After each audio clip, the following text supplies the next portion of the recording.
আসসালামু আলাইকুম। ধন্যবাদ জানাবো বাংলাদেশ দেশ আর বাংলাদেশ প্রাইভেট লিমিটেড এত চমৎকার একটা ট্রেনিং সেশন আয়োজন করার জন্য। এই ধরনের ট্রেনিং সেশন সবসময় দরকার। আর আমি অন্তর স্থল থেকে শ্রদ্ধা জানাই আমার আপলাইন, আমার মেন্টর শাহজাহান হাজি ননি আজকে উপস্থিত নেই এখানে। সে থাকলে হয়তো আর একটু ভালো লাগতো। তো আমি তার কথা এই কারণে বললাম, 2009 সাল থেকে নেটওয়ার্ক মার্কেটিং লাইনে আমি একেবারে অল্প বয়স থেকে, যখন আমি বুঝতাম না আসলে ইনকাম কি বা কোন একটা মানে কাজ করবো বা প্রফেশনে যাওয়ার কথা না, ওই সময় আমি নেটওয়ার্ক মার্কেটিং এ একটা কোম্পানিতে কাজ করলাম 3 বছর, আরেকটা কোম্পানিতে 6 বছর। এই কথাটা বলার উদ্দেশ্য যে 10টা বছর 2টা কোম্পানিতে কাজ করছি। নেটওয়ার্ক মার্কেটিং সিস্টেমের প্রতি ভেতর থেকে একটা ভালোবাসা তৈরি হয়েছে, ভেতর থেকে। Royalty income, passive income, generational income, early retirement, এই ধরনের বয়ান কিন্তু তারাও দেয়। ওইটার প্রতি একটা দুর্বলতা, কিন্তু কোন কোম্পানিতে স্টেবল হই নাই। টিম হয়েছে, কিছুদিন পরে থাকে নাই। আমি যে ছাতার নিচে দাঁড়াইছি বৃষ্টি থেকে ভেজার রক্ষা করার জন্য, সেই ছাতাই দেখি কিছুক্ষণ পরে নাই। তাহলে বৃষ্টিতে ভেজাকে ঠেকাইতে পারবে? 10টা বছর 2টা কোম্পানিতে অক্লান্ত পরিশ্রম করছি। সকাল 8টা-9টার সময় বাসা থেকে বের হয়েছি, রাত 11টা-12টার সময় বাসায় ঢুকছি। ওই কোম্পানির আপলাইন লিডাররা বলতো অন্তত 2 বছর প্রতিদিন দুপুরবেলা নাকি সিঙ্গারা খাইতে হয়। 2000 সিঙ্গারা না খাইলে নাকি সফল হওয়া যায় না। বিশ্বাস করেন, ডিএক্সএনে আসছে একদিনও দুপুরে সিঙ্গারা খাইনি। মানে এটা বলে এই কারণে ইনকাম তো নাই, আপনি দৌড়ান। আমার বলে পকেটের টাকা না থাকলেও মুচকি হাসি দিতে হয়, কাস্টমারকে বুঝাইতে হয় আপনি ভালো আছেন। আসলে কি মুচকি হাসি আসে না? আর্টিফিশিয়াল হাসি আসবে, এইরকম করবো কিন্তু হাসি কাস্টমার বলবে কিছু নাই। ঠিক ওই সময় দিশেহারা অবস্থায়, যেখানে ফ্যামিলি থেকেও সাপোর্ট পাওয়া বন্ধ, বাইরেও কিন্তু বন্ধ, কোম্পানিতেও বন্ধ, ঠিক ওই সময় এই লোকটার সাথে ফেসবুকে পরিচয়, যেভাবেই হোক। এখন যতটা সহজে বলতেছি, ওই সময় এতটা সহজ ছিল না। ওনার মাধ্যমে আমি ইনভাইটেড হই। প্রায় 1 সপ্তাহ 10 দিন ওনার সাথে কথা হয়, রেগুলার কন্টিনিউ। একটা পয়েন্ট উনি বলছে, সৌদি আরব থেকে কাজ শুরু করছে 2006-এ, 2010-এ ডাবল ডাবল হয়ে দেশে ব্যাক করছে। আমাকে স্ক্রিন শেয়ার দিয়ে দেখাইছে ওই সময় তার ইনকাম 8 লাখ 9 লাখ টাকা।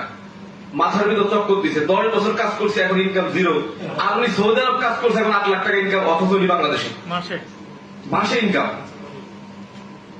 এবং উনি বিভিন্ন ভাবে বিভিন্ন অ্যাঙ্গেল আমাকে বোঝাইতে সক্ষম হয়েছে। দেন ওনার হাত ধরে ডিএক্সএনে আসা, এবং আসার পর আমি বলছিলাম যে ভাই অত কিছু বুঝি না, মাসে 10,000 টাকা ইনকাম লাগবে, আমার কি করতে হবে বলেন? লোক ইনভাইট করা লাগবে, আমি করবো, সমস্যা নাই। মানুষকে ইনফ্লুয়েন্স করতে হবে, কনভিন্স করতে হবে, আল্লাহ তাআলা এই যোগ্যতা কম বেশি দিছে, পারবো। কিন্তু 10,000 টাকা আসলে ওই প্ল্যানটা দেন করেন, 10,000 না বেশি পাবেন। বিশ্বাস করেন, ওনার ফর্মুলায় কাজ করছি 7 মাস। 8ম মাসে গিয়ে আমার ইনকাম 1 লাখ টাকা। 1 লাখ টাকা। আমি ডিএক্সএনে আসছি আর্টিফিশিয়াল খাওয়ার জন্য না, পেস্ট ইউজ করার জন্য না। ওইটা আমাদের অফিসার কথা বলছে, গরিবানা দূর করার জন্য। একটা প্রোডাক্ট কি গরিবানা, আর্থিক সচ্ছলতা, টাকার জন্য আসছি আমি ডিএক্সএনে। ফাও গল্প বলে লাভ নেই যে আমি প্রোডাক্ট ইউজ করে প্রোডাক্টের প্রেমে পড়ছি তারপরে আসছি না, প্রোডাক্ট ইউজই করিনি। আমি বলছি 10,000 টাকা ইনকাম আমি কি করতে হবে বলেন? এই জন্য আসছি ডিএক্সএনে। এবং আরেকটা চ্যালেঞ্জ আমার জন্য ছিল, আগে 2টা কোম্পানিতে কাজ করছি 10 বছর। ফ্যামিলি মেম্বার, রিলেটিভ, আত্মীয় স্বজন, বন্ধু বান্ধব, এমন কেউ নাই কাউরে এখানে জয়েন করাইনি।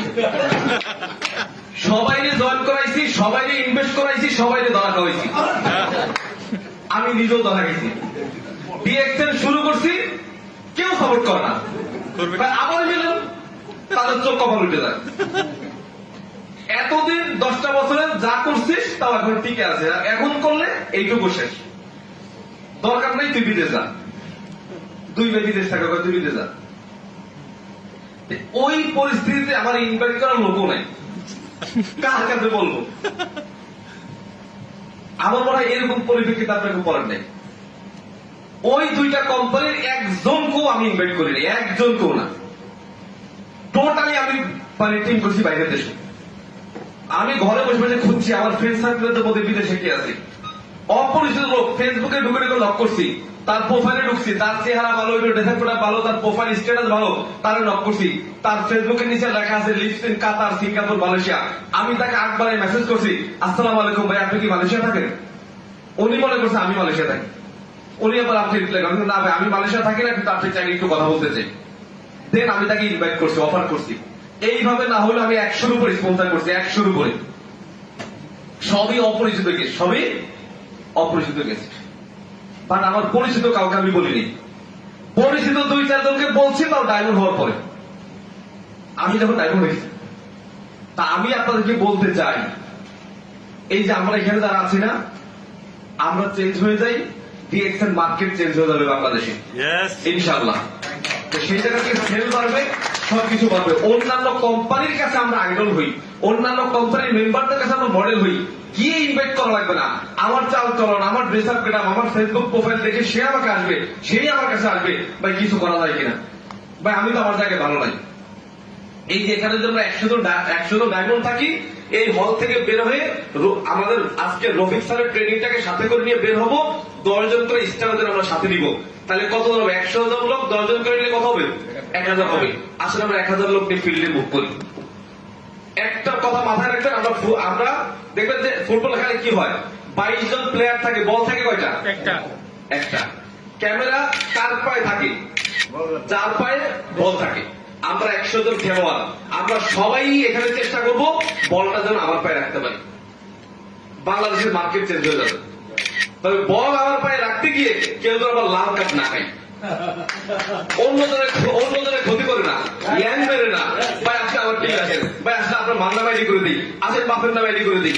আপনি মানে 2 বছর মানে হাইট থাকেন, 6 মাস মানে আপনি গোপনে কাজ করেন।